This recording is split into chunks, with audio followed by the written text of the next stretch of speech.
2019 is going to be an open year for the world, get it? Hi folks, it's Falcon, and today on GameRanks, the top 10 open world games of 2019. Number 10 is Atomic Heart, a wildly inventive looking game that looks equal parts BioShock, Fallout, and hey, let's exist in the Soviet Union. In fact, the story takes place specifically in an alternate history Soviet Union in which technological revolutions have already taken place. The open world this exists in appears to look nothing like anything else on the market, and that alone should be enough, I think, to get anybody interested in this game. But the idea of an exaggerated weirdness based on the real-life secrecy of the actual scientific juggernaut that was inside the Soviet Union, I think makes for historical fiction that is possibly more interesting than anything else we've looked at that could somehow be placed in a similar category. It's a world that could not only say something about the past, but perhaps our own future. Very rarely has material made about the Soviet Union not also said something about the world as it is outside the Soviet Union, but one that is critical of the internal, even in an exaggerated way, I think can and will probably lead to a very interesting narrative that makes for a very engrossing and different world that I cannot wait to wander around in. Atomic Heart is coming to Windows, Xbox One, and PlayStation 4 sometime this year. Number 9 is The Division 2, which Ubisoft has said, quote, "We've made the open world in Division 2 so alive." Now, I'm going to go ahead and say that's definitely marketing, but it's also a claim that when the game comes out, we can say is either true or false, and that's important. Ubisoft went on to say both enemy factions and the civilians will be out targeting different tactical locations, resources, acting on needs and goals. They really want to focus on making the open world feel kind of like a war zone rather than a place where you do objectives. Of course, that means a more unpredictable aspect to the way things work. And they said, running around the city is really interesting because you don't know what's going to happen around the next corner, and your actions helping the civilians in the world you'll see translate into them becoming more capable, but also their homes will become little fortresses.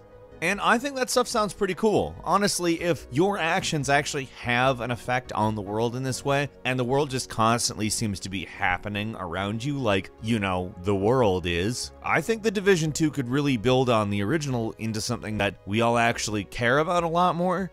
And that would be very good. Number 8 is Far Cry New Dawn, the first actual narrative sequel in the Far Cry universe, and a very interesting piece of work because, among other things, it is using a modified map of Hope County. Of course, it will be severely modified as it is post-nuclear apocalypse, which to me is quite an interesting prospect. We haven't really experienced the difference between pre- and post-nuclear apocalypse in the same location in any game. Fallout kinda gave us that a little with Fallout 4's intro, but I think this is along the lines of the Far Cry tradition. Using the same map for Far Cry Primal the way that they did, I think kind of translates to this, except for obviously this is going into the future. There's another thing they're doing in this game, which is expedition missions, which take place in different places in the country, meaning you're not going to be in Hope County the entire game, but it seems like these will probably play out as mini open worlds that you can go to and do other things, which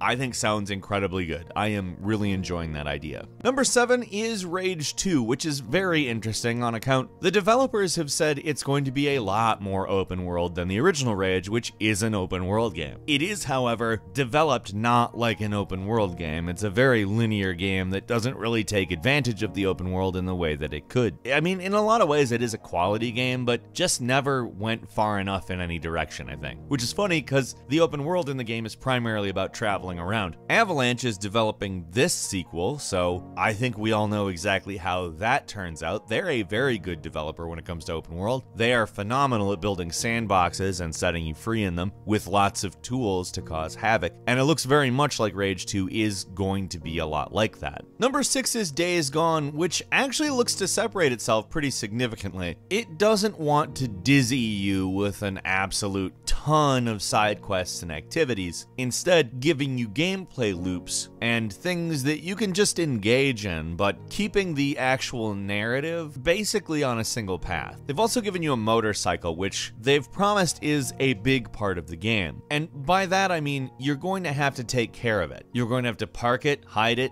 save it, and you can't like whistle to have the horse just come towards you. Wherever the bike is, that's where it is. You run out of fuel, you're gonna need to get some fuel and bring it back. It's not messing around. And neither are the hordes. The hordes literally just exist on the game map, and when you see a horde, you will have to deal with them in a lot of different ways. They aren't like scripted encounters, they just are on the open world, meaning you'll be dealing with the open world in a lot of variable ways. And that sounds really cool because these encounters look amazing. And obviously there will be scripted ones, but to have them just kind of possible at any time is going to give a nice feel to the world. Also, no loading screens, so that's good. Number 5 is Anthem, which is boasting a quote-unquote completely seamless open world. Now, they're certainly not the first to do it, but BioWare is going to be loading and unloading stuff just on a constant basis so you can continually travel in any direction and never see a load screen. That's of course a very good thing, but what's cool to hear is they're talking about how this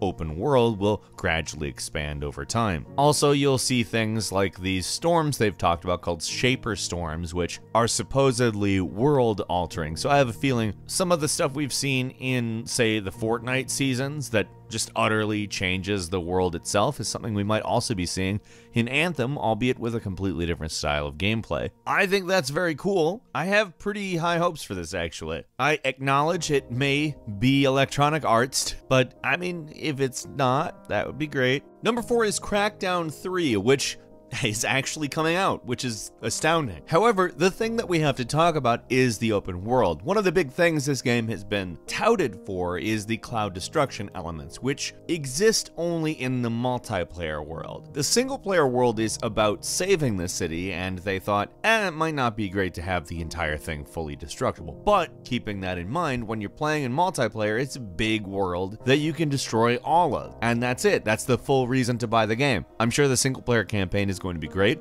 I'm going to play it. I'll go through the whole thing. There's no reason not to. It seems like it's going to be a good campaign, but I want to level a city too. I think both approaches are probably relevant to their specific mode, and I'm very interested in both, but I'm really interested in destroying a city. Number 3 is Dying Light 2, which the open world is meant to really be part of the gameplay in a way that I think a lot of open worlds look at it as a location. We talked kind of about what a sort of unfolding world might be like when we were talking about Division 2, but Dying Light 2 has really set out a specific vision for what that might look like. The idea is to have an adaptive narrative where all of the things that you do completely change what factions, people, groups, locations, how everything is in the game. You could blow something up and it would just change how a society works, for instance. The idea is to make an open world with consequences, which is, in my opinion, a very interesting idea. Again, if they can deliver on it. Like I said with the Division 2, if they can deliver on it is a big deal. Simply saying the world is very interactive doesn't mean it is, and this is all obviously marketing for these games, but I mean, if you look at what we've seen of Dying Light 2, it is very cool looking.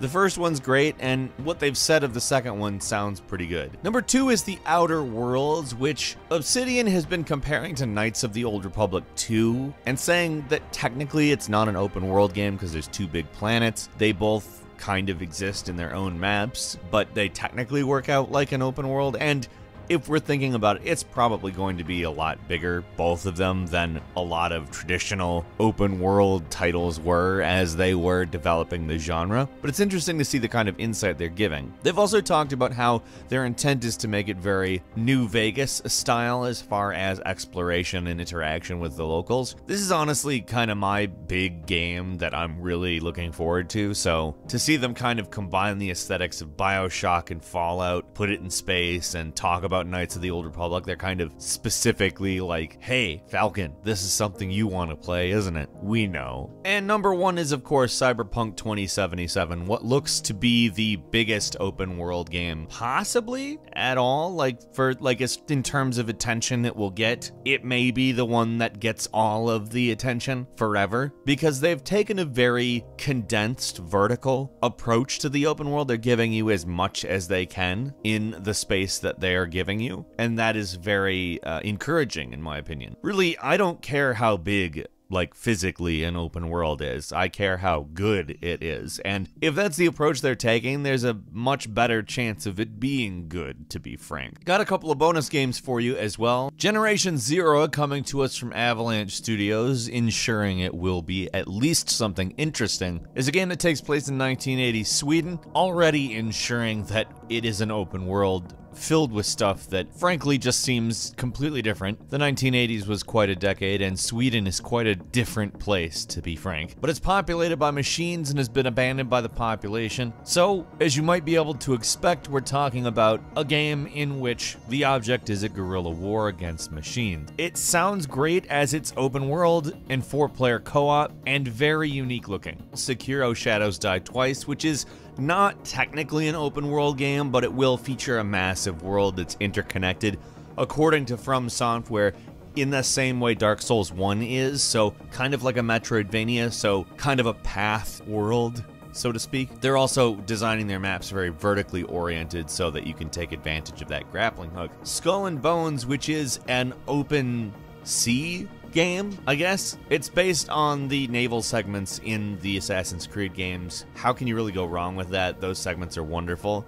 Except it takes place in an open world. You can go anywhere, do anything. Judgment, which is a game that takes place in the world of Yakuza. In fact, directly in the same open world, same area. It's a different kind of story, though. You play as an investigator. You're on the other side of the law, so to speak. And finally, Biomutant, which is kind of a mascot platformer, hack-and-slash action RPG. Apparently 6 square miles of area to explore in this game. If it is as detailed as we've seen so far, that's probably going to be a pretty dense world, and I'm very interested in that. And Metro Exodus is not technically a full-blown open world game. It's kind of a semi-open world game, but the scale of this game is massive. It will take place in a number of areas that are open world. However, it will also contain linear areas, and in all honesty, that mirrors real life in some ways if done correctly. Now, that's really the key, and we shall see. But the previous 2 Metro games are phenomenal, and we really don't have any reason to believe it won't be executed well. Metro Exodus is coming February 15th to PlayStation 4, Xbox One, and Microsoft Windows. What open world games are you interested in this year? Leave us a comment, let us know what you think, and if you like this video, please click like. If you're not subscribed, now's a great time to do so. We upload brand new videos every day of the week, and the best way to see them first is, of course, a subscription, so click subscribe,